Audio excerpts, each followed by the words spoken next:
Paano? No, yung hindi ka magmi-miss ng ng lesson. Okay? Kumbaga,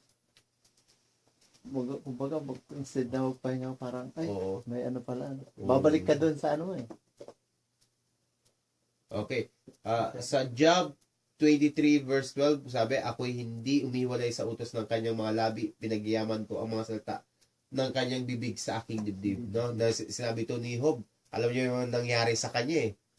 No, at ang tanging nagiging niya nagiging kalakasan niya yung salita mismo ng Panginoon. No, kaya nga sabi ko sa inyo sa umpisa pa lang yung kahalagahan ng salita ng Panginoon, lalo na pagkabisado niyo. Alam niyo po ba sa sa Incheon nagsisimula na sila magkabisado ng Bible verse. No, mas maganda kasi na may kabisado tayo eh. Paano pag pag nag-away ang mag-asawa, anong verse ang ibibigay natin?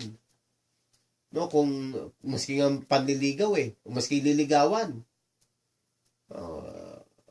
No, sa mga anak nyo. No, anong payong gagawin nyo? Baka papaluin nyo lang agad ng papaluin. Lahat yan sasagot ng Biblia, kaya nga kailangan may tayo, no? Okay, pagpatuloy niyo po yung pagbabasa. Kahangangang tauhan sa Bible, sa Biblia si Job. Sa kabila ng lahat ng problema hinarap niya, nawalan ng kabuhayan, mga anak, pati kanyang kalusugan, hindi nang hina ang kanyang pananampalataya sa Panginoon. Naging tapat siya sa Diyos hanggang maibalik ng Panginoon sa kanya ang lahat. Maliwanag na ang ipinakita niyang katatagan ay galing sa pagpapahalaga niya sa salita ng Diyos. Mas mahalaga pa ang salita ng Diyos kaysa araw-araw niyang pagkain. Nang mabasa ito ng Chinong pastor na si Watchman Nee, nagpasya siyang walang Biblia, walang almusal.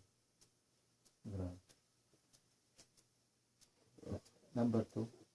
Sige, may tanong po dito Paano magtatanong? Marugdog ba nating hinahangad ang salita ng Diyos? Araw-araw ba tayong nanabik sa salita ng Diyos? Ano ito kanya-kanyang answer, no? Kaya, personal answer nyo na lang po yan. Okay. Pag pwede nyo itong sagutan ng yung pastor, sa akin yung parang daily Bible. Yung pagka umaga. Pero pagkagising ko, yung nagpapasalan sa Panginoon. Opo. Yung pa nga pala, itatanong ko yung devotion Paano ba mag-devotion? Pero okay. Yung parang step by step pa talaga. Mapag-aralan natin yan. Dito rin. Next next lesson. Kasi pag nagbasa lang ako yung sa daily verses, may daily verses. Tapos, sabi nga, naalala ko si Brother Richard, kung ano daw yung, sa may sinabi siya, nakalimutan ko. Dahil dun sa church ninyo. Parang at least meron kang guide. Pagkagising ko lang, thank you Lord. Next na yan, pag-aralan natin yan. Relax lang, okay? Okay, pagpatuloy mo pong pagbabasa. Siguro marami ang hindi masiglang nagbabasa ng Biblia dahil hindi nila talagang naintindihan ang halaga nito sa buhay nila. Binuod ni Pablo ang halaga ng salita ng Diyos sa mga sumusunod na talata. 2 Timothy chapter 3 verse 13 to 17. Ang lahat ng kasulatan ay kinasya ng Diyos at nagagamit sa pagtuturo ng katotohanan, sa pagtatama sa maling katuruan, sa pagtutuwid sa likong gawain at sa pagsasanay para sa matuwid na pamumuhay, upang ang lingkod ng Diyos ay magiging karapat dapat at handa sa lahat ng mabuting gawain. Una sa lahat, kailangan nating maniwala na ang buong Biblia ay kinasihan ng Diyos. Ibig sabihin, ang Diyos ang nagbibigay buhay dito. Katulad ng ginawa niyang paghinga sa ilong ng tao. Nang likhain niya ito, sinabi ng Genesis chapter 2 verse 7, kung paano nilikha ng Diyos ang tao mula sa alabok at hiningan ang ilong nito para mabuhay. May mga nag-iisip na ordinaryong aklat lang ang Biblia. Dahil tao lang naman ang sumulat nito. Hindi ako sang-ayon dito. Malinaw na sinabi ng 2 Timothy chapter 3 verse 16 na ang Biblia ay kinasiyahan ng Diyos. Kahit na gumamit ang Diyos ng 40 tao para isulat ito, lahat sila ay nagsulat sa paggabay ng Espiritu Santo. Kaya naisulat lang nila kung ano ang nais ng Diyos. Pinatunayan ito ni Pedro. 2 Peter chapter 1 verse 21. Sapagkat ang pahayag ng mga propeta ay hindi nagmula sa kalooban lamang ng tao. Ito'y galing sa Diyos at ipinahayag ng mga taong nasa ilalim ng kapangyarihan ng Espiritu Santo.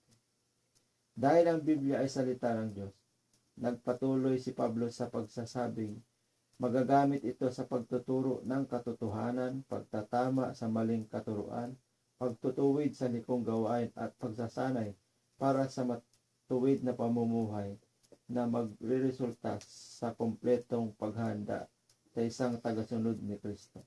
Nilinaw ni Dr. Warren Wiersbe ang pagkakaiba ng apat na gamit nito. Pagtuturo, ituro kung ano ang tama. Pagtatama, ituro kung ano ang hindi tama. Pagtutuwid, ituro kung paano maging tama.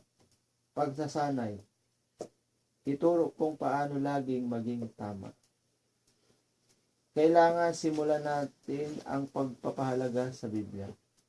Malamang na kaya wala tayong sigla tungkol dito ay dahil hindi natin nakikita ang halaga nito sa buhay natin. Okay, mamaya na bago magtanong, no? Dito sa ating binasa, grabe, lalo sa bandang huli, yung pagnanasa natin, kailangan tanggapin natin, sinabi dito, una sa lahat, kailangan nating maniwala na ang buong Biblia ay kinasiyahan ng Diyos. No, pagkatapos ng 2 Timothy chapter 3, 16-17, sabi niya yan, una sa lahat, kailangan nating maniwala na ang buong Biblia ay kinasiyahan ng Diyos.